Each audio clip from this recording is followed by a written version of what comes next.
Jadi semua yang merusak ini adalah ujian. Ada orang menganggap ujian itu adalah sabar ketika diuji penyakit, sabar ketika diuji miskin, sabar ketika diuji bangkrut, sabar ketika diuji diremehkan. Tapi ada ujian dalam Islam, sabar menahan diri untuk tidak makan haram. Padahal ada kesempatan. Diajak orang makan babi, diajak makan anjing, diajak makan binatang berbisa, diajak makan yang bertaring, diajak makan darah yang sudah diolah. Maka ini semua haram. Kesempatan ada. Begitu juga dengan adanya kesempatan untuk menerima sogok, kesempatan riba. Tidak ada orang melarang. Duitnya silakanlah pakai. Maka ini adalah orang yang sabar namanya.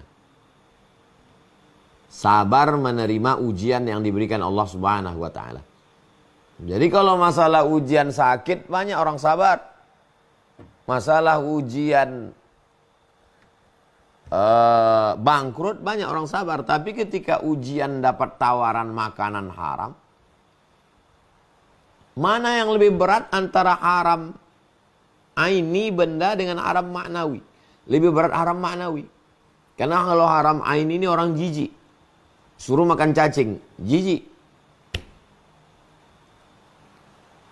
Apalagi di tengah keluarganya tak terbiasa makan, jijik. Tapi kalau bendanya halal, bendanya gulai patin, bendanya rendang, halal barangnya. Tapi dibeli dengan uang haram. Ini yang mengerikan ini. Tak tahan dia melihat tawaran-tawaran ini. Nah, jadi ketika kita berhadapan dengan makanan-makanan ini, prinsipnya kulu makanlah min thayyibat, yang baik-baik. Karena makanan yang tidak baik amat sangat berpengaruh pada tindakan, cara berpikir, kesehatan, dari aspek kolesterolnya, lemaknya, dari aspek kandungan yang ada di dalamnya. Yang baru ditemukan dokter mungkin baru 20%. 80% belum ditemukan orang ahli medis sekarang. Maka yang paling selamat adalah ikut syariat Islam. Karena setiap aturan dalam syariat Islam itu pasti ada maqasid syar'iyah.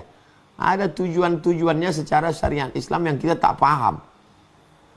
Banyak manusia ini dalam masalah makanan ini kata dia lebih paham. Ini nggak apa-apa ini. Nah, maka dalam Islam artinya menyerahkan segala sesuatunya mengikut aturan Allah. Itulah Islam. Jadi kalau ada orang mengaku Islam tapi tidak ikut aturan Allah, itu tidak Islam.